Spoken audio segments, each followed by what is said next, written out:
So, before you get comfortable, take a moment to like the video and subscribe, but only if you genuinely enjoy what I do here.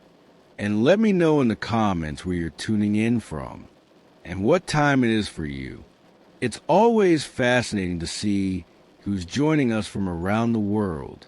Now, dim the lights, maybe turn on a fan for that soft background and let's ease into tonight's journey together. Then Pallas Minerva put valor into the heart of Diomedes, son of Tydeus, that he might excel all the other Argives and cover himself with glory. She made a stream of fire flare from his shield and helmet like the star that shines most brilliantly in summer after its bath in the waters of Oceanus. Even such a fire did she kindle upon his head and shoulders as she bade him speed into the thickest hurly-burly of the fight. Now there was a certain rich and honorable man among the Trojans, priest of Vulcan, and his name was Dares. He had 2 sons, Phegeus and Aeneas, both of them skilled in all the arts of war. These 2 came forward from the main body of Trojans, and set upon Diomedes, he being on foot, while they fought from their chariot. When they were close up to one another, Phegeus took aim first, but his spear went over Diomedes' left shoulder without hitting him. Diomedes then threw, and his spear sped not in vain, for it hit Phegeus on the breast near the nipple, and he fell from his chariot. Aeneas did not dare to bestride his brother's body, but sprang from the chariot and took to flight, or he would have shared his brother's fate. Whereon Vulcan saved him by wrapping him in a cloud of darkness, that his old father might not be utterly overwhelmed with grief. But the son of Tydeus drove off with the horses, and bade his followers take them to the ships. The Trojans were scared when they saw the 2 sons of Dares, one of them in fright, and the other lying dead by his chariot. Minerva, therefore, took Mars by the hand and said, Mars, Mars, bane of men, blood-stained stormer cities, may we not now leave the Trojans and Achaeans to fight it out, and see to which of the 2 Jove will vouchsafe the victory? Let us go away, and thus avoid his anger. So saying, she drew Mars out of battle, and set him down upon the steep banks of the Scamander. Upon this the Danaans drove the Trojans back, and each one of their chieftains killed his man. First King Agamemnon flung mighty Odius, captain of the Halizoni, from his chariot. The spear of Agamemnon caught him on the broad of his back, just as he was turning in flight. It struck him between the shoulders and went right through his chest, and his armor rang rattling round him as he fell heavily to the ground. Then Idomeneus killed Phesis, son of Boris the Meonian, who had come from Varn. Mighty Idomeneus speared him on the right shoulder as he was mounting his chariot, and the darkness of death enshrouded him as he fell heavily from the car. The squires of Idomeneus spoiled him of his armor, while Menelaus, son of Atreus, killed Scamandrius the son of Strophius, a mighty huntsman and keen lover of the chase. Diana herself had taught him how to kill every kind of wild creature that is bred in mountain forests, but neither she nor his famed skill in archery could now save him, for the spear of Menelaus struck him in the back as he was flying. It struck him between the shoulders and went right through his chest, so that he fell headlong and his armor rang rattling round him. Marians then killed Pheroclus the son of Tecton, who was the son of Hermon, a man whose hand was skilled in all manner of cunning workmanship, for Pallas Minerva had dearly loved him. He it was that made the ships for Alexandrus, which were the beginning of all mischief, and brought evil like both on the Trojans and on Alexandrus himself, for he heeded not the decrees of heaven. Marians overtook him as he was flying, and struck him on the right buttock. The point of the spear went through the bone into bladder, and death came upon him as he cried aloud and fell forward on his knees. Meges, moreover, slew Tydeus, son of Antenor, who, though he was a bastard, had been brought up by Theano as one of her own children, for the love she bore her husband. The son of Phyleus got close up to him and drove a spear into the nape of his neck. It went under his tongue all among his teeth, so he bit the cold bronze and fell dead in the dust. And Eurypylus, son of Euaemon, killed Hypsenor, the son of noble Dolopian, who had been made priest of the river's commander, and was honored among the people as though he were a god. Eurypylus gave him chase as he was flying before him, smote him with his sword upon the arm, and lopped his strong hand from off it. The bloody hand fell to the ground, and the shades of death, with fate that no man could withstand, came over his eyes.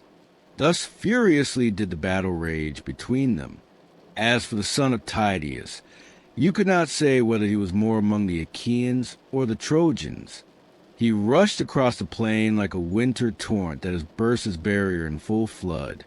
No dikes, no walls of fruitful vineyards can embank it when it is swollen with rain from heaven. But in a moment it comes tearing onward, and lays many a field waste that many a strong man hand has reclaimed. Even so were the dense phalanxes of the Trojans driven in rout by the son of Tydeus, and many though they were, they dared not abide his onslaught.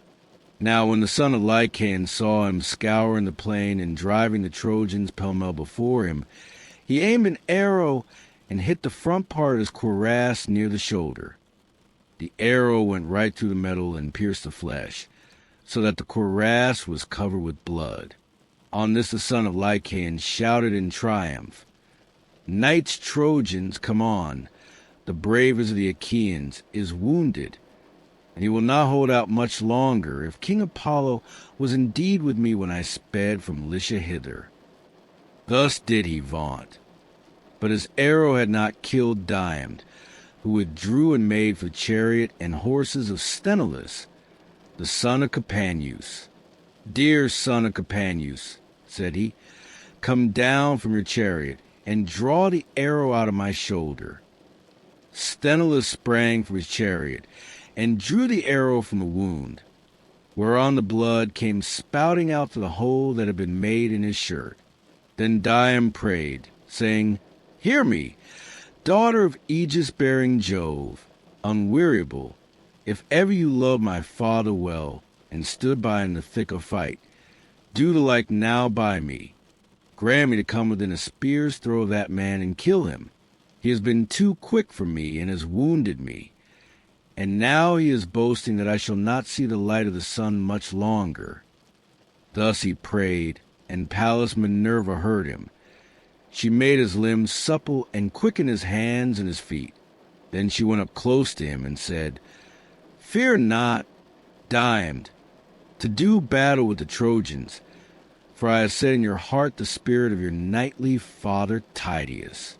Moreover, I have withdrawn the veil from your eyes, that you know gods and men apart.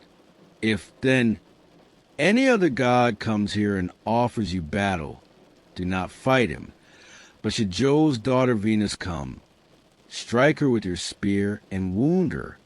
When she had said this, Minerva went away, and the son of Tydeus again took his place among the foremost fighters, 3 times more fierce even than he had been before. He was like a lion that some mountain shepherd has wounded, but not killed, as he is springing over the wall of a sheep yard to attack the sheep. The shepherd has roused the brute to fury, but cannot defend his flock, so he takes shelter under cover of the buildings, while the sheep, panic-stricken on being deserted, are smothered in heaps one on top of the other, and the angry lion leaps out over the sheep yard wall.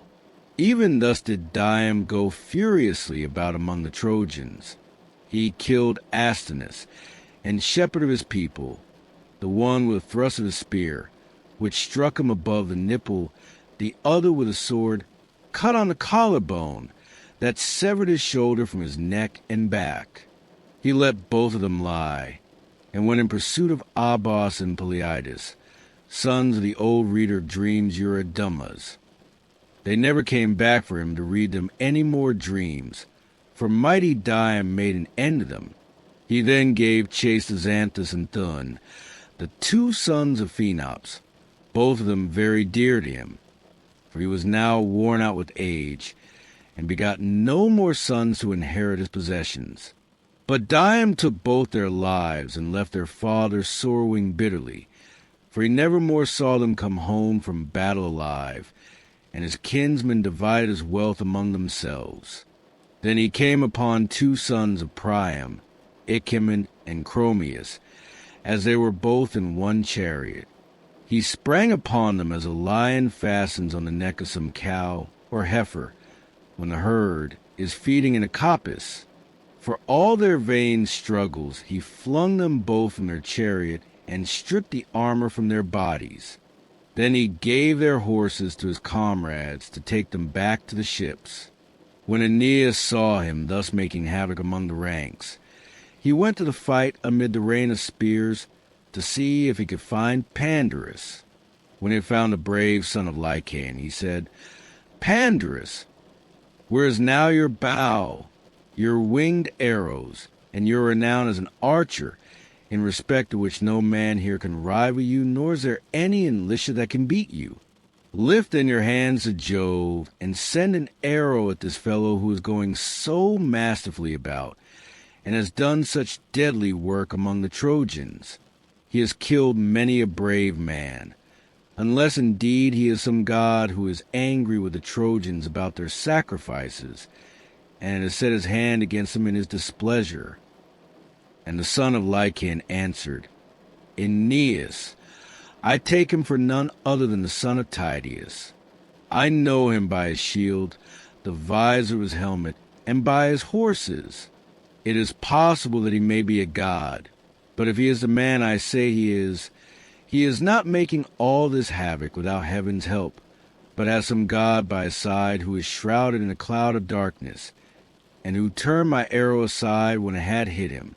I have taken aim at him already and hit him on the right shoulder. My arrow went through the breastpiece of his cuirass, and I made sure I should send him hurrying to the world below, but it seems that I have not killed him. There must be a god who is angry with me. Moreover, I have neither horse nor chariot. In my father's stables there are 11 excellent chariots, fresh from the builder, quite new, with cloth spread over them, and by each of them there stand a pair of horses, champing barley and rye. My old father Lycaon urged me again and again when I was at home and on the point of starting, to take chariots and horses with me that I might lead the Trojans in battle, but I would not listen to him. It would have been much better if I had done so, but I was thinking about the horses, which had been used to eat their fill, and I was afraid that in such a great gathering of men they might be ill-fed. So I left them at home and came on foot to Iliad armed only with my bow and arrows. These, it seems, are of no use, for I have already hit 2 chieftains, the sons of Atreus and of Tydeus, and though I drew blood surely enough, I have only made them still more furious. I did ill to take my bow down from its peg on the day I led my band of Trojans to Iliad in Hector's service. And if ever I get home again to set eyes on my native place, my wife, and the greatness of my house, may someone cut my head off then, and there, if I do not break the bow and set on a hot fire, such pranks as it plays me." Aeneas answered, "Say no more. Things will not mend till we 2 go against this man with chariot and horses, and bring him to a trial of arms. Mount my chariot, and note how cleverly the horses of Troas can speed hither and thither over the plain in pursuit or flight. If Jove again vouchsafes glory to the son of Tydeus, they will carry us safely back to the city.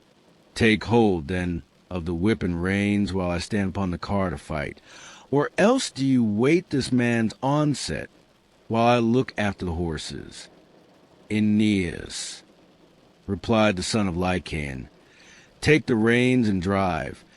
If we have to fly before the son of Tydeus, the horses will go better for their own driver.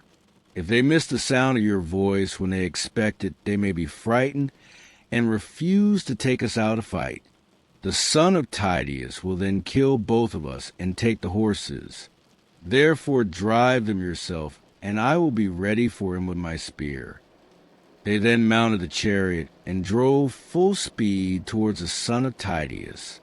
Sthenelus, son of Capaneus, saw them coming and said to Diomed, "Diomed, son of Tydeus, man after my own heart, I see two heroes speeding towards you, both of them men of might, the one a skillful archer, Pandarus son of Lycaon, the other Aeneas, whose sire is Anchises, while his mother is Venus. Mount the chariot and let us retreat. Do not, I pray you, press so furiously forward, or you may get killed." Diomed looked angrily at him and answered, "Talk not of flight, for I shall not listen to you. I am of a race that knows neither flight nor fear, and my limbs are as yet unwearied.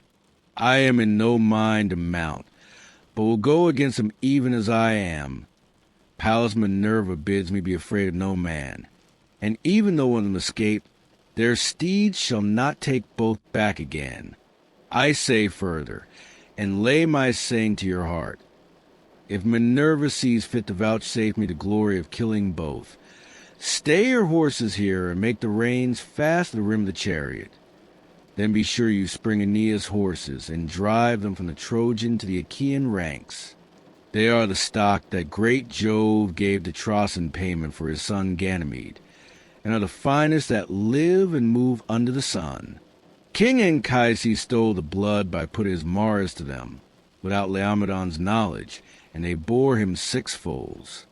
4 are still in his stables, but he gave the other 2 to Aeneas. We shall win great glory if we can take them." Thus did they converse, but the other 2 had now driven close up to them. And the son of Lycaon spoke first. "Great and mighty son," said he, "of noble Tydeus, my arrow failed to lay you low, so I will now try with my spear." He poised the spear as he spoke, and hurled it from him. It struck the shield of the son of Tydeus. The bronze point pierced it and passed on till it reached the breastplate. Thereon the son of Lycaon shouted out and said, "You are hit clean through the belly. You will not stand out for long, and the glory of the fight is mine." But Diomed, all undismayed, made answer, "You have missed, not hit, and before you two see the end of this matter, one or other of you shall glut tough-shielded Mars with his blood." With this he hurled his spear, and Minerva guided it on to Pandarus's nose near the eye. It went crashing in among his white teeth. The bronze point cut to the root of his tongue, coming out under his chin, and his glistening armor rang rattling round him as he fell heavily to the ground. The horses started aside for fear, and he was reft of life and strength.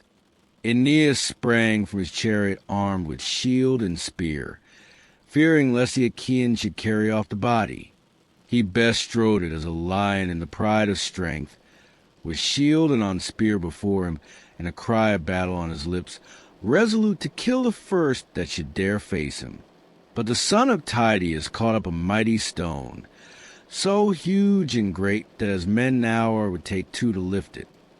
Nevertheless he bore it aloft with ease unaided, and with this he struck Aeneas on the groin where the hip turns in the joint that is called the cup bone. The stone crushed this joint and broke both the sinews, while its jagged edges tore away all the flesh.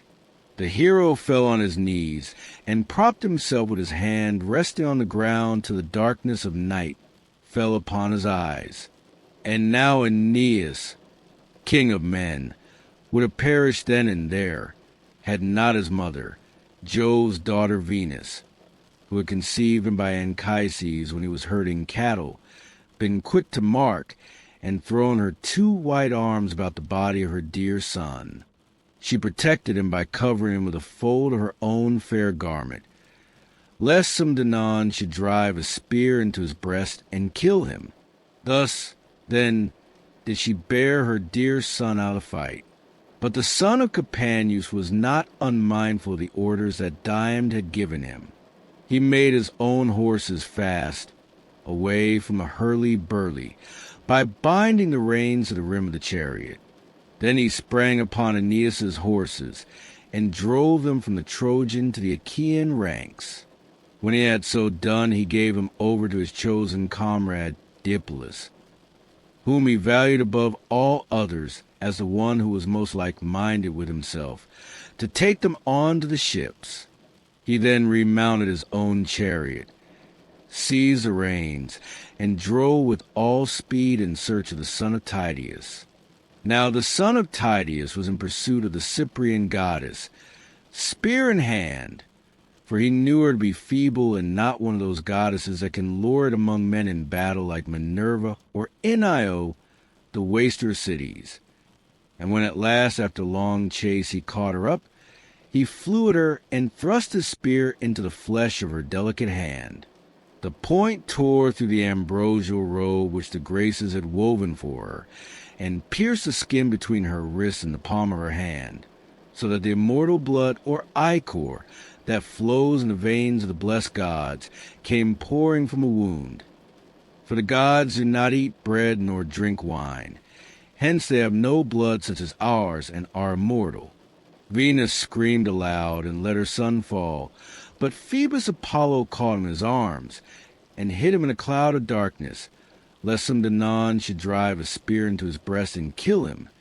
And Diomedes shouted out as he left her, "Daughter of Jove, leave war and battle alone. Can you not be contented with beguiling silly women? If you meddle with fighting, you will get what will make you shudder at the very name of war." The goddess went dazed and discomfited away, and Iris, fleet as the wind, drew her from the throng, in pain and with her fair skin all besmirched. She found fierce Mars waiting on the left of the battle, with his spear and his 2 fleet steeds resting on a cloud, whereon she fell on her knees before her brother, and implored him to let her have his horses. "Dear brother," she cried, "save me, and give me your horses to take me to Olympus where the gods dwell. I am badly wounded by a mortal, the son of Tydeus, who would now fight even with Father Jove." Thus she spoke, and Mars gave her his gold bedizened steeds. She mounted the chariot sick and sorry at heart, while Iris sat beside her and took the reins in her hand. She lashed her horses on, and they flew forward nothing loath, till in a trice they were at high Olympus, where the gods have their dwelling. There she stayed them, unloosed them from the chariot, and gave them their ambrosial forage. But Venus flung herself on the lap of her mother Dione, who threw her arms about her and caressed her, saying, "Which of the heavenly beings has been treating you in this way, as though you had been doing something wrong in the face of day?" And laughter-loving Venus answered, "Proud Diomedes, the son of Tydeus, wounded me because I was bearing my dear son Aeneas, whom I love best of all mankind, out of the fight. The war is no longer one between Trojans and Achaeans, for the Danaans have now taken to fighting with the immortals." "Bear, my child," replied Dione, "and make the best of it. We dwellers in Olympus have to put up with much at the hands of men, and we lay much suffering on one another. Mars had to suffer when Otis and Ephialtes, children of Olympus, bound him in cruel bonds, so that he lay 13 months imprisoned in a vessel of bronze. Mars would have then perished had not fair Aristeia, stepmother to the sons of Olympus, told Mercury, who stole him away when he was already well-nigh worn out by the severity of his bondage. Juno, again, suffered when the mighty son of Amphitryon wounded her on the right breast with a 3-barbed arrow, and nothing could assuage her pain. So also did huge Hades, when the same man, the son of Aegis-bearing Jove, hit him with an arrow even at the gates of hell, and hurt him badly. Thereon Hades went to the house of Jove on great Olympus, angry and full of pain, and the arrow in his brawny shoulder caused him great anguish till Paeon healed him by spreading soothing herbs on the wound, for Hades was not of mortal mold. Daring, headstrong, evildoer who recked not of his sin in shooting the gods that dwell in Olympus. And now Minerva has egged this son of Tydeus on against yourself. Fool that he is for not reflecting that no man who fights with gods will live long, or hear his children prattling about his knees when he returned from battle. Let, then, the son of Tydeus see that he does not have to fight with one who is stronger than you are. Then shall his brave wife Aegilia, daughter of Adrestus, rouse her whole house from sleep, wailing for the loss of her wedded lord. Dione the bravest of the Achaeans. So saying, she wiped the ichor from the wrist of her daughter with both hands, whereon the pain left her, and her hand was healed. But Minerva and Juno, who were looking on, began to taunt Jove with their mocking talk, and Minerva was first to speak. "Father Jove," said she, "do not be angry with me, but I think the Cyprian must have been persuading some one of the Achaean women to go with the Trojans of whom she is so very fond. And while caressing one or other of them, she must have torn her delicate hand with the gold pin of the woman's brooch." The sire of gods and men smiled, and called golden Venus to his side. "My child," said he, "it has not been given you to be a warrior. Attend henceforth to your own delightful matrimonial duties, and leave all this fighting to Mars and to Minerva." Thus did they converse. But Dione sprang upon Aeneas, though he knew him to be in the very arms of Apollo. Not one whit did he fear the mighty god, so set was he on killing Aeneas and stripping him of his armor. Thrice did he spring forward with might and main to slay him, and thrice did Apollo beat back his gleaming shield. When he was coming on for the fourth time, as though he were a god, Apollo shouted to him in an awful voice and said, "Take heed, son of Tydeus, and draw off.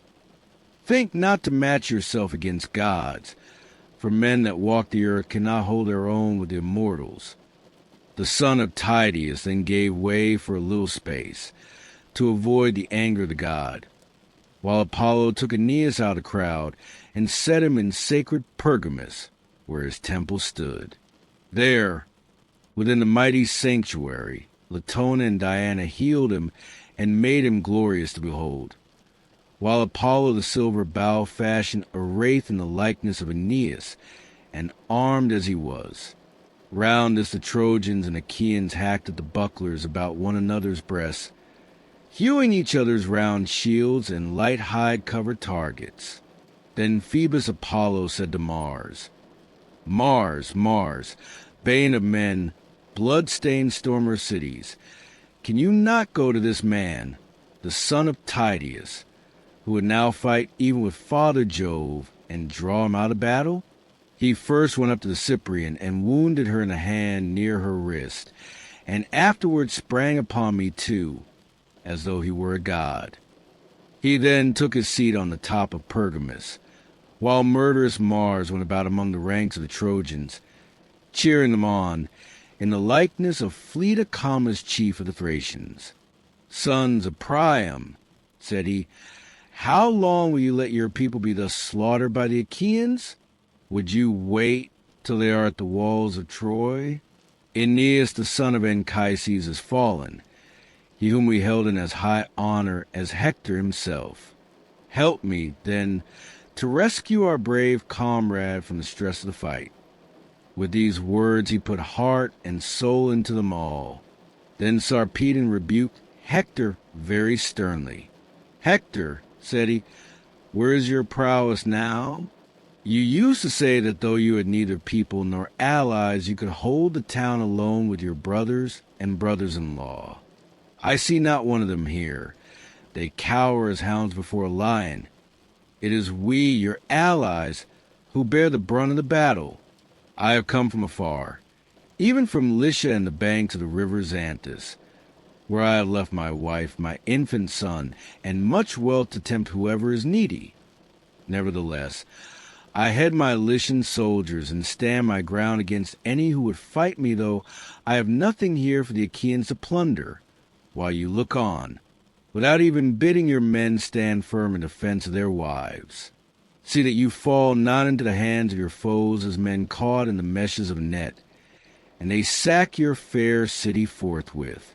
Keep this before your mind night and day, and beseech the captains of your allies to hold on without flinching, and thus put away their reproaches from you. So spoke Sarpedon, and Hector smarted under his words. He sprang from his chariot clad in his suit of armor, and went about among the host brandishing his 2 spears, exhorting the men to fight and raising the terrible cry of battle. Then they rallied and again faced the Achaeans, but the Argives stood compact and firm, and were not driven back, as the breezes sport with the chaff upon some goodly threshing floor, when men are winnowing, while yellow Ceres blows with the wind to sift the chaff from the grain, and the chaff heaps grow whiter and whiter. Even so did the Achaeans whiten in the dust which the horses' hoofs raised to the firmament of heaven, as their drivers turned them back to battle, and they bore down with might upon the foe. Fierce Mars, to help the Trojans, covered them in a veil of darkness, and went about everywhere among them, inasmuch as Phoebus Apollo had told him that when he saw Pallas, Minerva leave the fray, he was to put courage into the hearts of the Trojans, for it was she who was helping the Danaans. Then Apollo sent Aeneas forth from his rich sanctuary, and filled his heart with valor, whereon he took his place among his comrades, who were overjoyed at seeing him alive, sound, and of good courage, but they could not ask him how it had all happened, for they were too busy with the turmoil raised by Mars and by strife, who raged insatiably in their midst.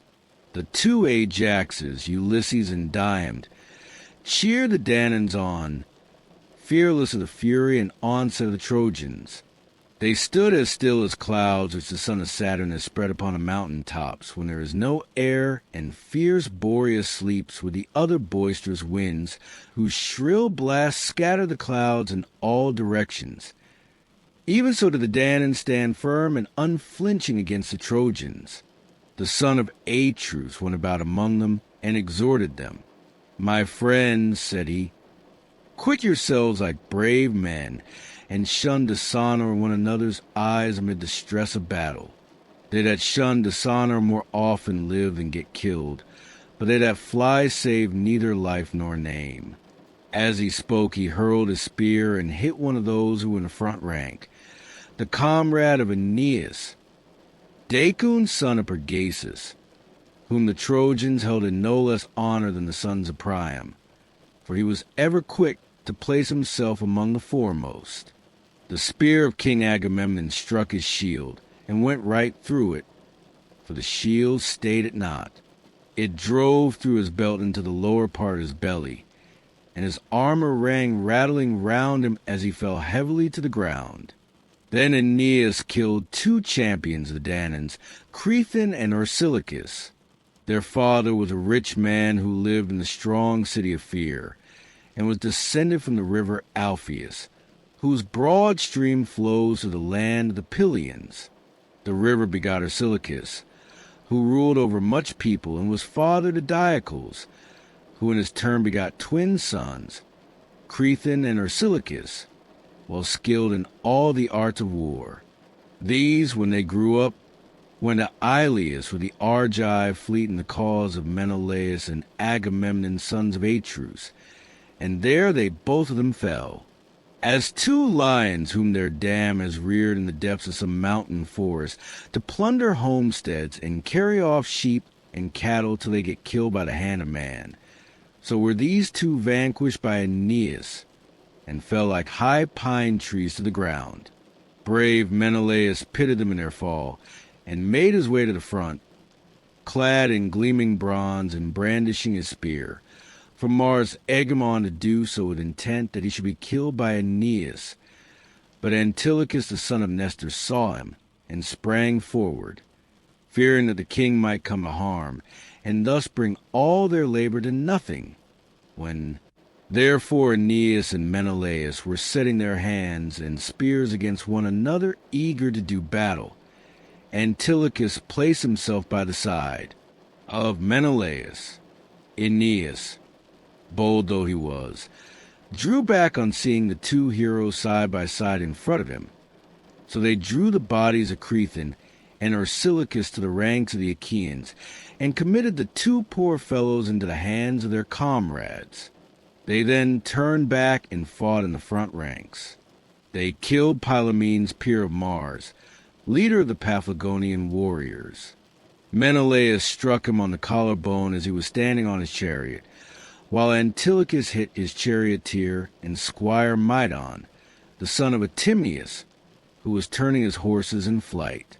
He hit him with a stone upon the elbow, and the reins, enriched with white ivory, fell from his hands into the dust. Antilochus rushed towards him and struck him on the temples with his sword, whereon he fell head first in the chariot to the ground. There he stood for a while with his head and shoulders buried deep in the dust, for he had fallen on sandy soil till his horses kicked him and laid him flat on the ground, as Antilochus lashed them and drove them off to the host of the Achaeans. But Hector marked them from across the ranks, and with a loud cry rushed towards them, followed by the strong battalions of the Trojans. Mars and dread Enio led them on. She fought with ruthless turmoil of battle, while Mars wielded a monstrous spear, and went about, now in front of Hector and now behind him. Dione shook with passion as he saw them, as a man crossing a wide plain is dismayed to find himself on the brink of some great river rolling swiftly to the sea. He sees its boiling waters and starts back in fear. Even so did the son of Tydeus give ground. Then he said to his men, "My friends, how can we wonder that Hector wields the spear so well? Some god is ever by his side to protect him, and now Mars is with him in the likeness of mortal man. Keep your faces therefore toward the Trojans, but give ground backwards, for we dare not fight with gods." As he spoke, the Trojans drew close up, and Hector killed 2 men, both in one chariot, Menestheus and Anchialus, heroes well versed in war. Ajax son of Telamon pitied them in their fall. He came close up and hurled his spear, hitting Amphius the son of Selagus, a man of great wealth who lived in pieces and owned much corn-growing land. But his lot had led him to come to the aid of Priam and his sons. Ajax struck him in the belt. The spear pierced the lower part of his belly, and he fell heavily to the ground. Then Ajax ran towards him to strip him of his armor, but the Trojans rained spears upon him, many of which fell upon his shield. He planted his heel upon the body and drew out his spear, but the darts pressed so heavily upon him that he could not strip the goodly armor from his shoulders. The Trojan chieftains, moreover, many and valiant, came about him with their spears, so that he dared not stay. Great, brave, and valiant though he was, they drove him from them, and he was beaten back. Thus, then, did the battle rage between them. Presently the strong hand of fate impelled Tlepolemus, the son of Hercules, a man both brave and of great stature, to fight Sarpedon. So the two, son and grandson of great Jove, drew near to one another, and Tlepolemus spoke first. "Sarpedon," said he, "counselor of the Lycians, why should you come skulking here, you who are a man of peace? They lie who call you son of aegis-bearing Jove, for you are little like those who were of old as children.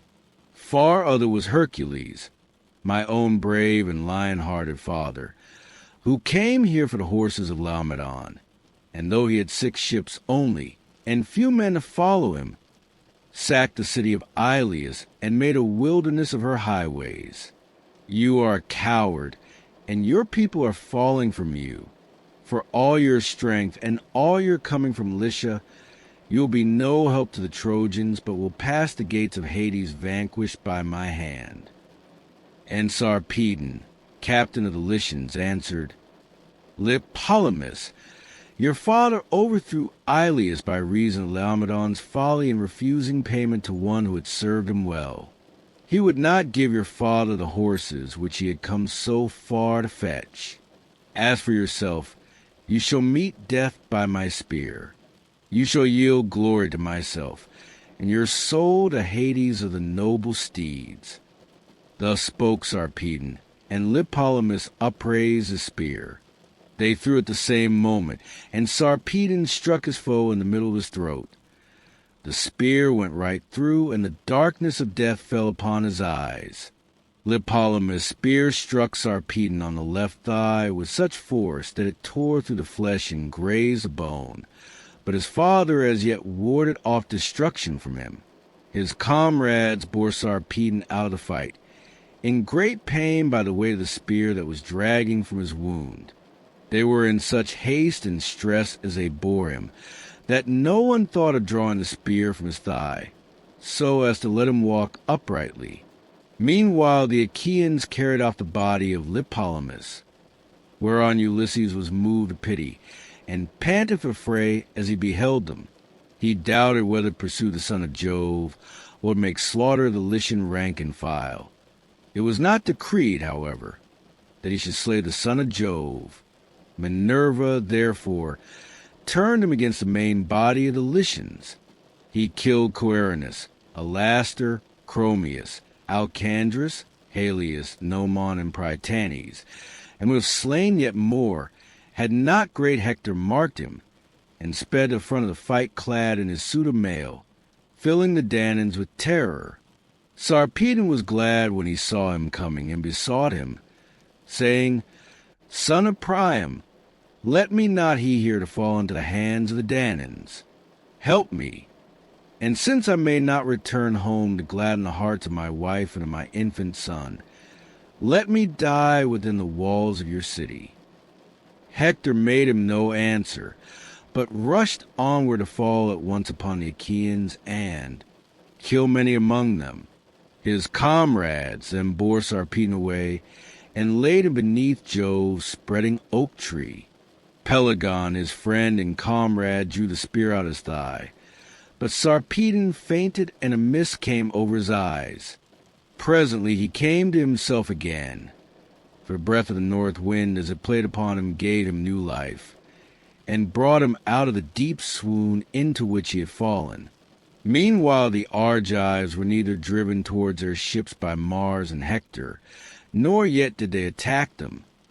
When they knew that Mars was with the Trojans, they retreated, but kept their faces still turned towards the foe. Who, then, was first and who last to be slain by Mars and Hector?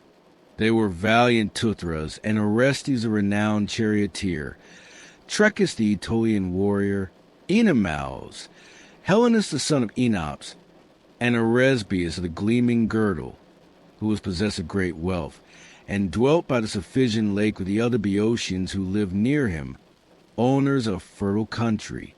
Now when the goddess Juno saw the Argives thus falling, she said to Minerva, "Alas, daughter of aegis-bearing Jove, unweariable, the promise we made Menelaus that he should not return till he had sacked the city of Iliad will be of none effect if we let Mars rage thus furiously. Let us go into the fray at once." Minerva did not gainsay her. Thereon the august goddess, daughter of great Saturn, began to harness her gold-bedizened steeds. Hebe with all speed fitted on the 8-spoked wheels of bronze that were on either side of the iron axle tree. The felloes of the wheels were of gold, imperishable, and over these there was a tire of bronze, wondrous to behold. The naves of the wheels were silver, turning round the axle upon either side.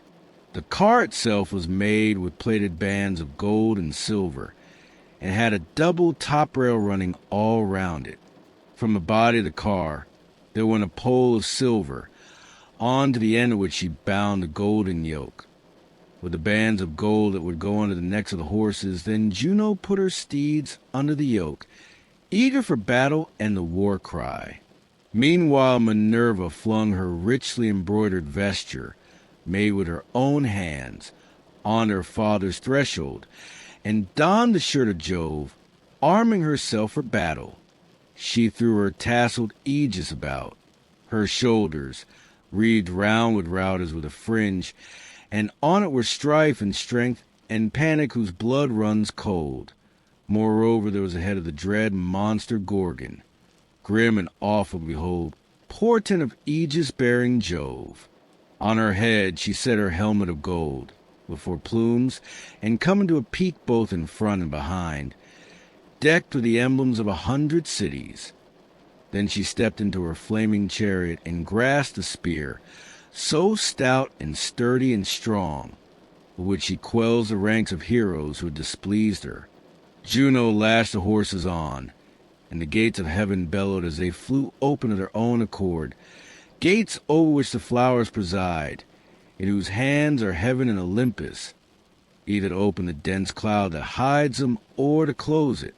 Through these the goddesses drove their obedient steeds, and found the son of Saturn sitting all alone on the topmost ridges of Olympus. There Juno stayed her horses, and spoke to Jove the son of Saturn, lord of all. "Father Jove," said she, "are you not angry with Mars for these high doings? How great and goodly a host of the Achaeans he has destroyed to my great grief, and without either right or reason, while the Cyprian Apollo are enjoying all at their ease, and setting this unrighteous madman on to do further mischief. I hope, Father Jove, that you will not be angry if I hit Mars hard, and chase him out of battle."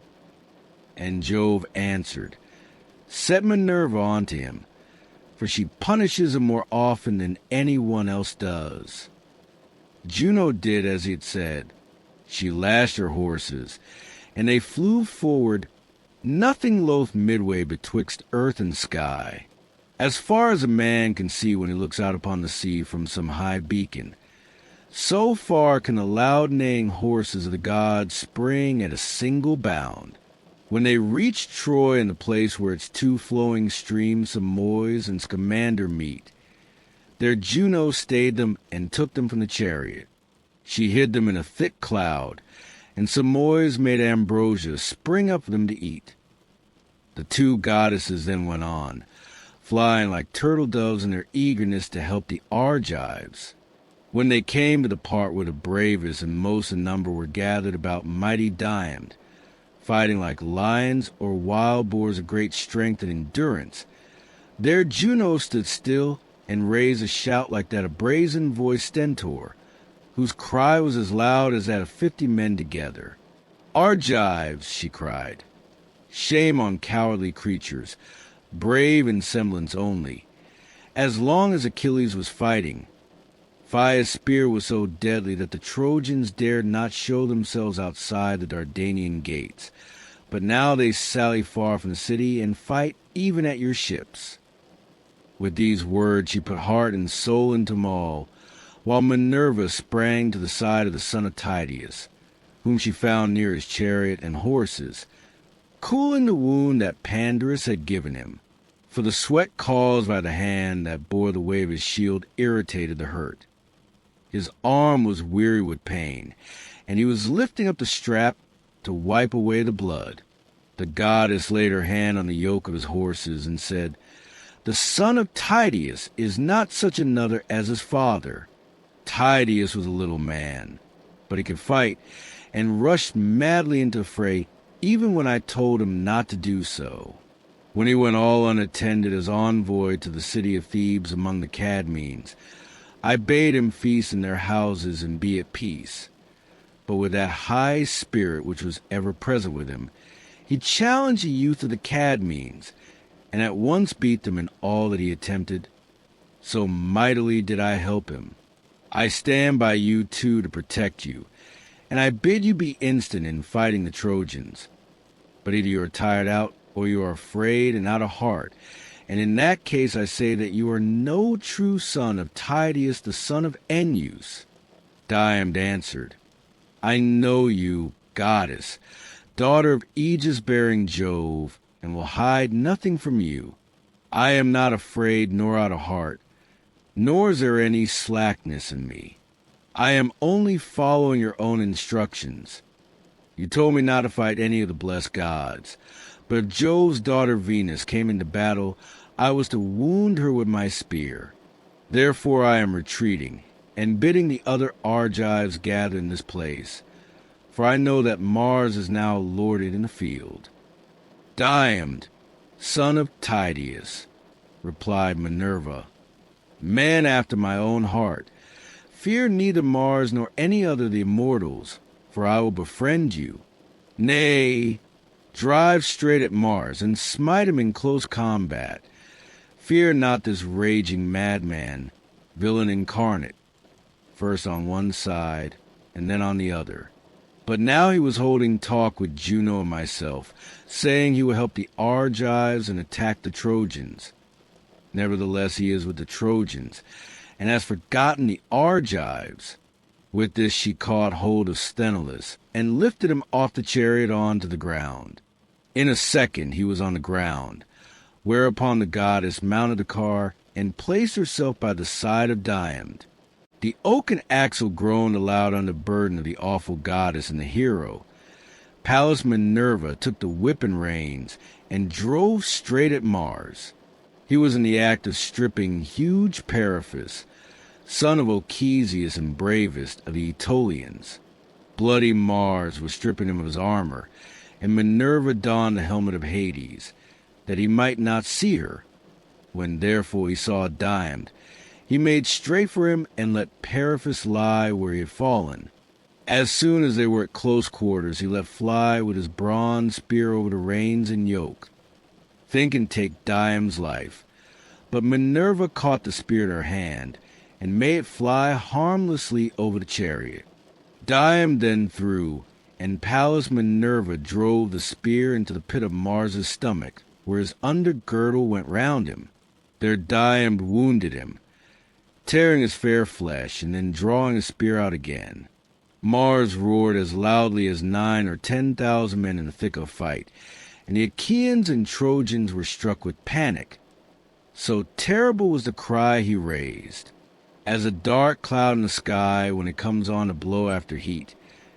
Even so did Diomed, son of Tydeus, see Mars ascend into broad heavens.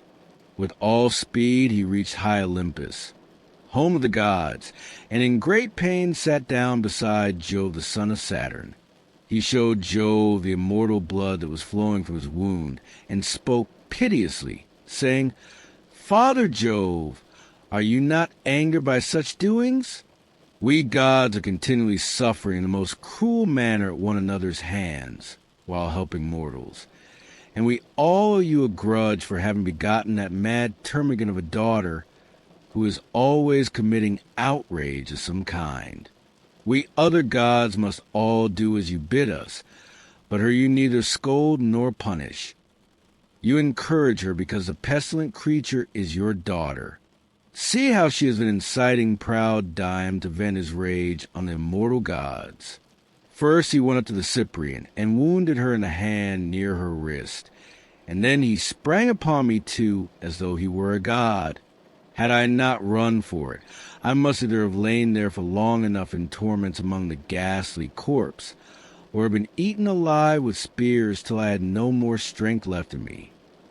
Jove looked angrily at him and said, "Do not come whining here, surfacing bothways. I hate you worst of all the gods in Olympus, for you are ever fighting and making mischief. You have the intolerable and stubborn spirit of your mother Juno. It is all I can do to manage her, and it is her doing that you are now in this plight. Still, I cannot let you remain longer in such great pain. You are my own offspring, and it was by me that your mother conceived you. If, however, you had been the son of any other god, you are so destructive that by this time you should have been lying lower than the Titans." He then bade Paeon heal him, Whereon Paeon spread pain-killing herbs upon his wound and cured him, for he was not of mortal mold, as the juice of the fig tree curdles milk, and thickens in a moment though it is liquid. Even so instantly did Paeon cure fierce Mars. Then Hebe washed him and clothed him in goodly raiment, and he took his seat by his father Jove, all glorious to behold. But Juno of Argos and Minerva of Alcmene, now that they had put a stop to the murderous doings of Mars, went back again to the house of Jove,